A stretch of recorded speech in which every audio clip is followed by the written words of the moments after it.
All right. Welcome. All right. I think we're streaming, right? Okay. Yes, we are. All right. Welcome everyone to all right. Oh, sorry. Hold on. Welcome.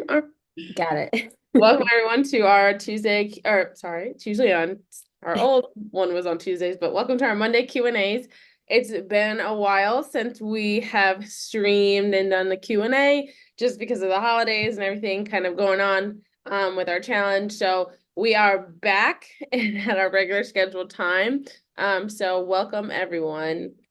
For those of you who are here, and our students, again, our floor is always open for you to ask questions, during this as me and Tyna just kind of dive into a topic, while we kind of wait if anyone has questions. So if you guys have questions, just put it in the chat box and me and Tyna will make sure that we get to them at some point in this conversation.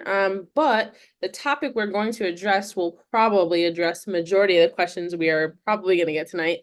And that is talking about the realities of Airbnb and its slow season.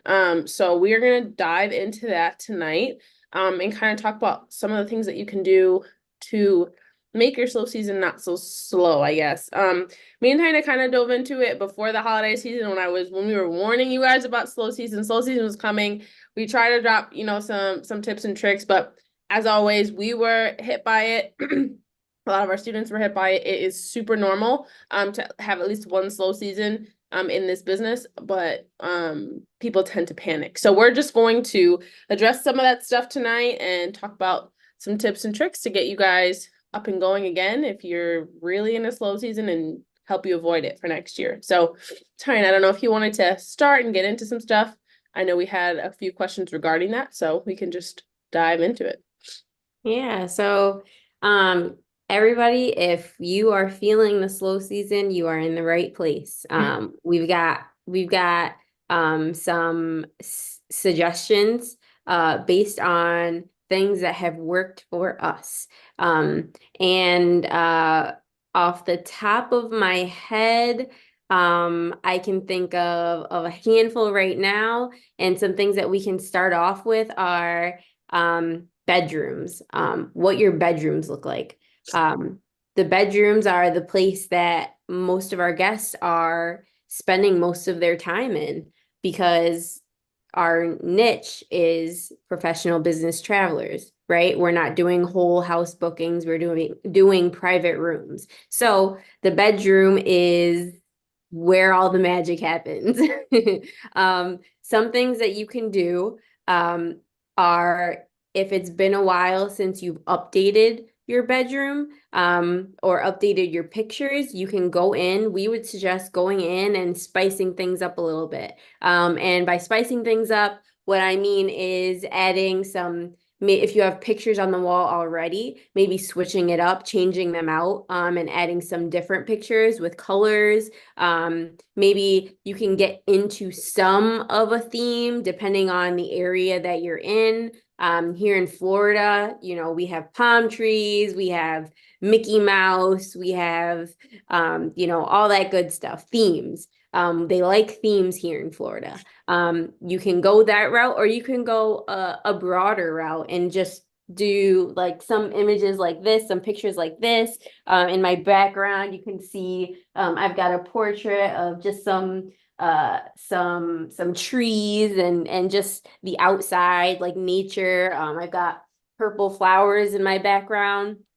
Those are some of the kinds of things that you can add to your bedrooms that would really look really nice in pictures. And one of the things that Airbnb does is it takes what they think is your best picture and they put it at the front of your listing. I'm not really sure why they changed it this way, but you want to make sure that all of your pictures are pretty good, pretty high quality, high definition, and they look really nice. If you choose a really bad picture, it has the potential to be put at the front of your listing, if it's just a very high definition picture. And that's just how it is sometimes. So that's one thing. We like to call it eye candy. The eye candy being, the little knickknacks and things in the background that you can clearly see in your pictures. People like that. Again, the bedroom is the place that most of our people are going to spend most of their time. So everybody wants to be comfortable and be cozy in the bedroom. That's one suggestion. Another suggestion is changing your listings. If it's been a while since you have gone in and taken a look at your own listings, now's the time. Especially if it's slow. If it's next year, when we get around to this season, if you're experiencing a slow season, we'd encourage you to do it before you get to the slow season. So just making sure that you're updating your listings every once in a while. I know our listings, we don't we tend to not touch very much because they're doing what they're supposed to do, right? They perform during the peak season. We get a lot of inquiries, we get a lot of reservations, so we kind of forget about it. But then when things slow down a bit, that's when we think about it. Like, what can I do to make my listings better, or why has it been so slow? So to kind of get ahead of that, make some changes to your listing, not all the time, but little tweaks here and there before you notice things kind of slow down. Yeah, and that can be before. So like usually when stuff starts to slow down, it's like I would say end of August, early September is when we see kind of like a drop in peak season. It Yeah, doesn't really get consistently yeah, across the it board. doesn't really get slow, I would say, until like December, like holiday time. So like something you could do like as soon as summer's over, just start getting into that like holiday season for your listing, like start, playing with some titles and having it kind of like a holiday theme, putting some like some snow if you get snow where you're from, or putting some pictures of snow on your listing about, with your city and the beautiful pictures in snow and like Christmas lights, your city decorating Christmas lights, Thanksgiving, like stuff like that, as far as like minor tweaks. And then after holiday season is over, you could do the whole holiday theme. You could do Valentine's Day, you could do, St. Patrick's Day, putting all those holidays up there, in preparation for like for those seasons. So changing your cover image to, a snowy picture, et cetera, et cetera. So those are like little tiny tweaks that you can do in excuse me, in Bless you. preparation. Thank you. In preparation for those holiday seasons, which tend to be a little weird when it comes to traveling. Yeah, and to go along with that, we also want you to keep it simple, right? Our motto is keep it simple. Jim always says keep it simple because at the end of the day, if you get too complicated, you're not going to be able to duplicate what you're doing. Yeah. And the whole point of this is passive income, not having to have your hand in your business all the time in order for it to run. We're not saying put a Christmas tree in the bedroom or, Yeah. putting green and red, uh, blankets and pillows and all that stuff, but just touches, really, really nice, uh, um, classy touches to the room to spice it up a little bit. And even you can find a lot of holiday pictures online. You don't even have to delete anything. All you have to do is add pictures to your Yeah. listing. Exactly. Adding pictures just adds value, right? Especially if your listing is already performing. You don't want to start taking stuff away Yeah. because we don't want to fix anything that's not broken, right? So adding things to your already performing listing can only add value. Yeah. Yeah. And then one more thing that I want to, well, we could talk about, so we're going to talk about how to kind of optimize your listing to get more traffic to to all of your listings that are on Airbnb, whether you have one or you have five or 15. This is really important, and I'm not sure if too many people are aware of this part. And then we'll also get into some numbers, some pricing, and kind of what you should do as far as the price of your room is concerned. So for optimization, captions. Jim talks about this a lot and goes into a lot of detail during his challenges. We just finished a challenge last week, actually. On Friday was our last day. And if any of you were there, and you have not implemented the things that Jim has told you about or gone into depth about, I'm telling you now, you're missing out. Yeah. And you should get on it. But to go to kind of a broad overview, captions are so, so, so important. And we're talking about captions in those pictures that you're adding to your listing. So not only should they be high definition pictures and very, very clear, very bright, things that draw anybody in, just somebody who's taking their first look at Airbnb. You want your pictures to catch their eye, but you also want to have keywords and phrases that kind of paint a picture of what your guests will experience within those pictures, right? So, Rosa, you think, like, give an example of like a bedroom or like a bathroom kind of caption. Hmm. Well, so something that can definitely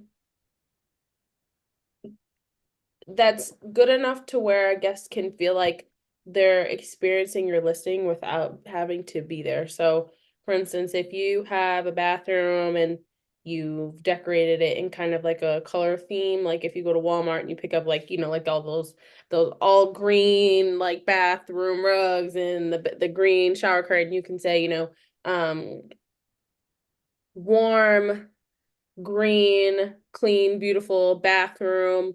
Um um, well, this is kind of hard off the top of the head because I like to think about like You have to think about it, definitely. like warm, beautiful, clean bathroom with with green accents that give you a clean and inviting atmosphere for you to um for you to shower and freshen up for the day. Something like that that can help a guest experience what it would be like to be in a bathroom. Like something Yeah. extra.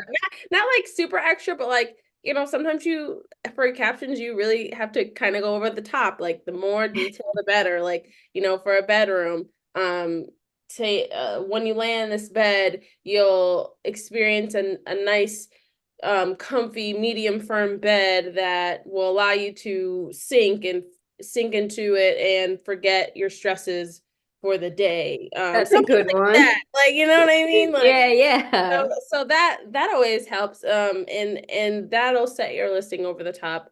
And in comparison to similar listings like yours. So Yeah, for those are sure. examples. And for images that are more like scenic, that are things that are just in the area, you want to make sure that you have the keywords like your city, like the state that you're in, if you're downtown, if you're kind of in a like a not middle of nowhere, but more on the outskirts, scenic, like quiet, in touch with nature kind of thing. I don't know what that word would be, but you definitely want to use those keywords like downtown, Atlanta, or downtown city living, or what's something else? So, kind of like you're not in the city, you're just outside,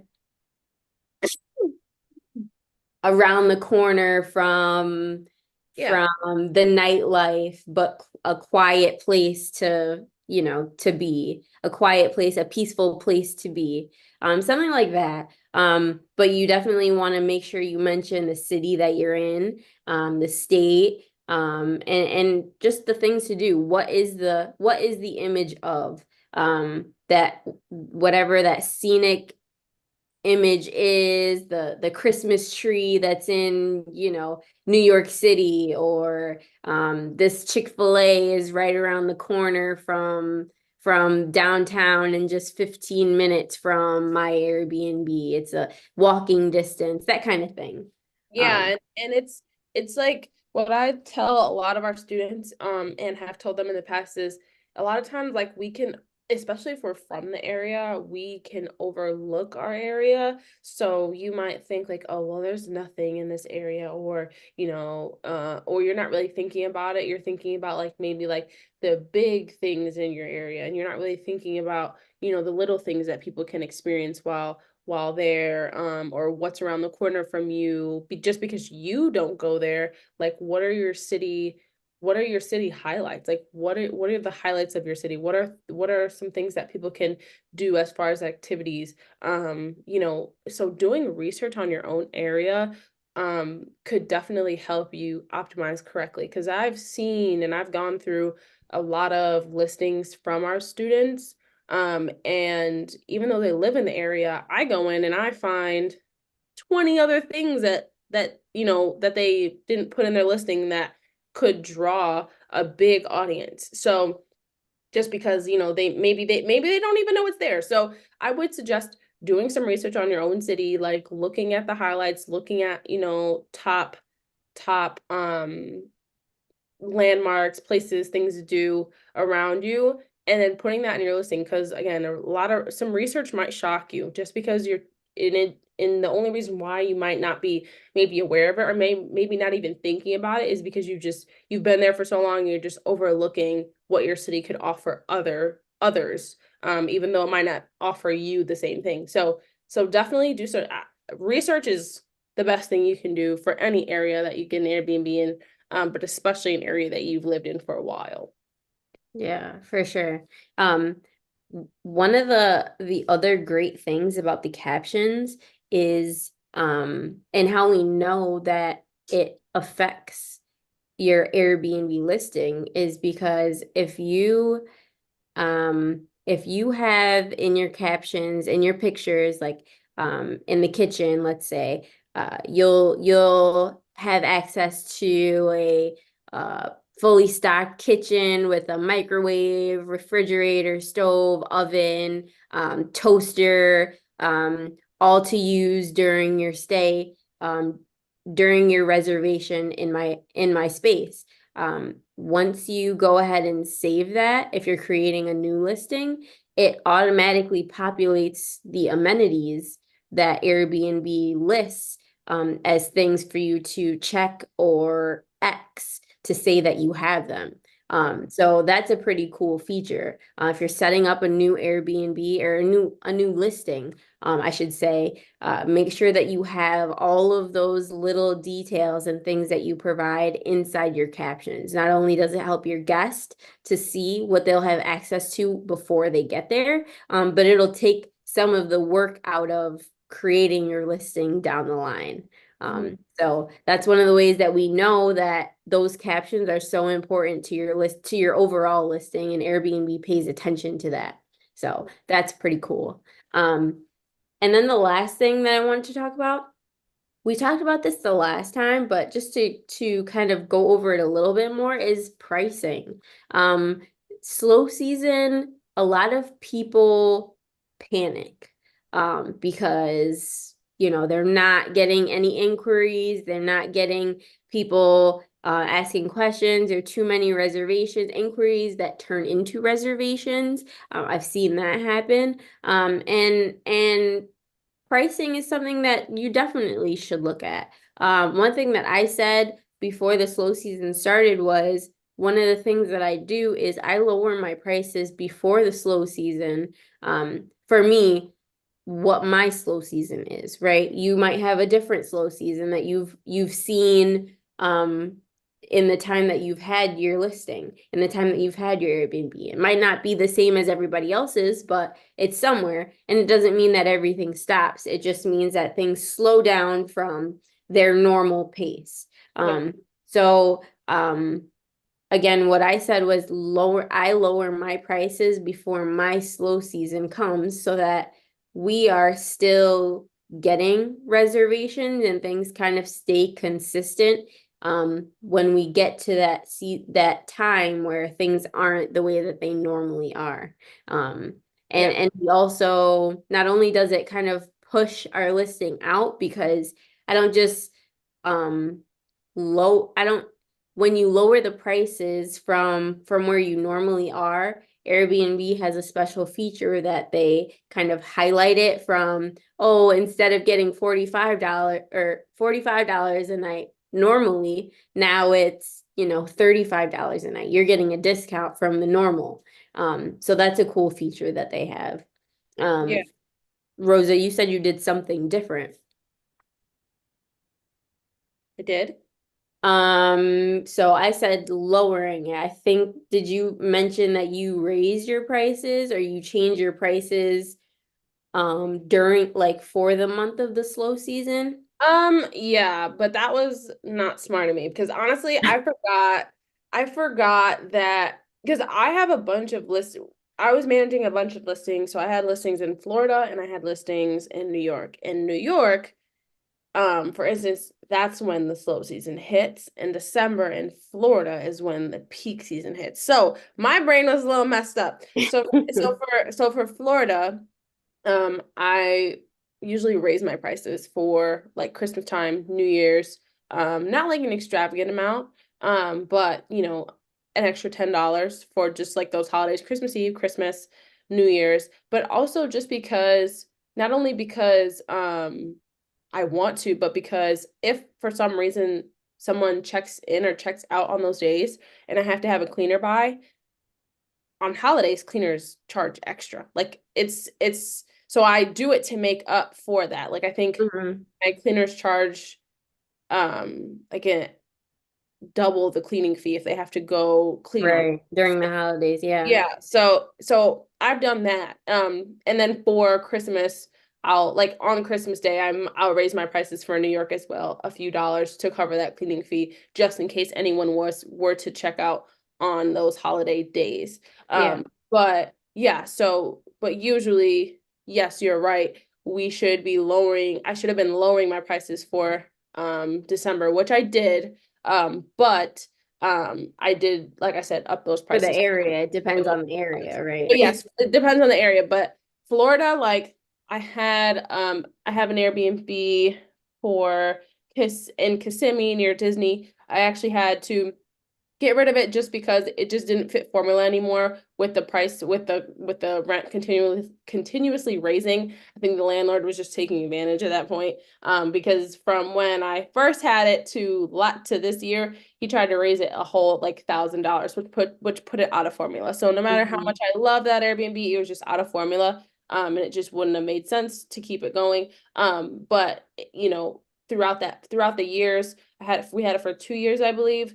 I was raising those prices significantly during that Christmas season because people love to go Disney during Christmas. Like Orlando and Disney, Mhm. Christmas are like two peas in a pod. Like people go crazy about it during that time. So that was my peak season. Peak season was December for me, and also summer is also peak season for Florida. So yeah, I got my dates a little messed up there. But yes, for New York, slow season happens to be December through January. Florida, it's like flip-flop. So yes. But for holidays, I tend to raise my prices specifically on that holiday day. Mhm. Yeah. And you said something really important about formula. And if the place, like if you're finding that you're not getting a lot of inquiries, one thing that we recommend that you do is go back and check your formula. Yeah. Because another thing that Jim teaches is formula drives everything. If your place is out of formula, you're not going to be making a profit no matter if you lower your price, if you raise your price, if it's out of formula, that's it. Like it doesn't make sense. Yeah. So definitely go in and every once in a while, I'd say every couple of months, or if anything changes with your landlord specifically, like rent, go back in and check your formula, which means you're going into Airbnb, seeing what people in your area are charging for a night for a private bedroom or a suite, um, and a way that you'll know that that number is something that you can use is they have reviews, not two or three. We're talking about like five or more reviews. So going back in, seeing what people are charging, putting that into your formula, and subtracting your rent from that, to see, if it makes sense. If it doesn't make sense, then, it's time to kind of go in a different direction. If you're a student, you know what I'm talking about. If you're not a student, we have a lot of videos where we talk about formula. Go in and take a look. I think it'll kind of blow your mind if you've never heard of it before. But yes, formula drives everything. That's so, so, so important.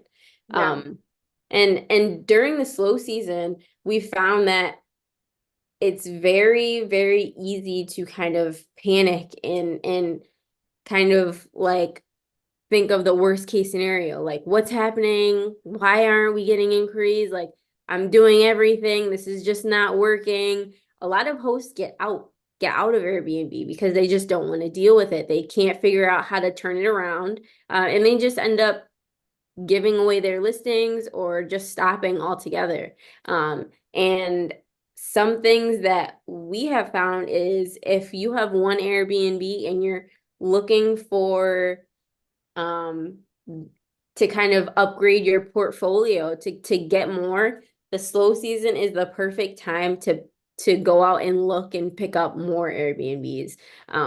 It's kind of a like a totally flip-flop situation. We're looking to continue with Airbnb. A lot of people are trying to get out. Yeah. So the slow season, a lot of landlords have a lot of vacant places, and it's the perfect time to start picking things up. Um, we from our challenge and from the last challenge, we've had so many people that are getting into Airbnb during the slow season. And we're also picking up places because, like I said, during the slow season, a lot of hosts are getting out because they panic. So yeah, if you're looking to kind of upgrade your portfolio, and get more than just one Airbnb, you want that passive income, you want to, eventually not have to go into your 9 to 5, like now's the time to do it. We also have a lot of programs that we with those properties that we're picking up, if you are invited, if you get the invitation from Jim, you have the opportunity to pick one of those places that we have picked up during that time. So Yeah. right now we're just I picking up a believe bunch of they're, places. I believe they're also fully optimized, correct? Yeah, so that's one of the programs that we offer, where we fully optimize a listing. We get it up, we get it on Airbnb, and you get to pick from the places that we have. So that's really, really special. I'm not going to get into too much detail about it, but Jim definitely does during his challenges, and it is invitation only. So if you are a person who does have the privilege of getting an invitation, that's some super, super, super special. And you like it'll change the game for you. Yeah. And like I said, we just finished a challenge on Friday, and it was so exciting. Everybody who was on that challenge was so excited by the time we were finished, that we're still talking to so many people today about, what's next and how do I get this and what program do I have to get in order for me to be able to do this? Like it's crazy. So, if you weren't in any of the challenges so far, you weren't in the last one, I definitely encourage you to not miss the next one. And we'll drop a link at the end of this video, so you can reserve your seat in the challenge. You'll also be given, you'll see the date of the next challenge, and you also have the opportunity to sit and meet with Jim one-on-one when you reserve your seat. So don't miss it. That's some good stuff. And Jim also, I mentioned this in the beginning, he also goes into a lot more depth about all these things that we have just kind of gone over slightly, not in as much depth as Jim has, but in those challenges, he talks about so many things to change your listings and kind of do a 360. If things are slow right now, they won't be by the end of you implementing all the things that Jim suggests during that challenge. So, Yeah. Yeah, that's a um, key. so I don't see any questions in the chat. If anybody has any last minute questions, go ahead and put it in the comments, and we'll go over it. We'll give a few minutes, but if we don't have any questions, we will see you guys on Wednesday for the business Bible study with Jim. And that's at 9 a.m., right? Yes. Yes. We do it so often that I think No, about yeah, it. yeah, 9 a.m., 9:15-ish. Yeah, 9 a.m. It's supposed to be 9 a.m. So sometimes we're a few minutes late, but Wednesday's business Bible study, 9 a.m. and Thursday's live session with Jim is at 6 p.m. And so I don't see any questions. So I think that's going to be it for the night. We will leave the link to the next challenge in the comment section after we finish this video. And other than that, we'll see you guys on Wednesday and we'll see you on Thursday. Yeah. See you then. Bye bye.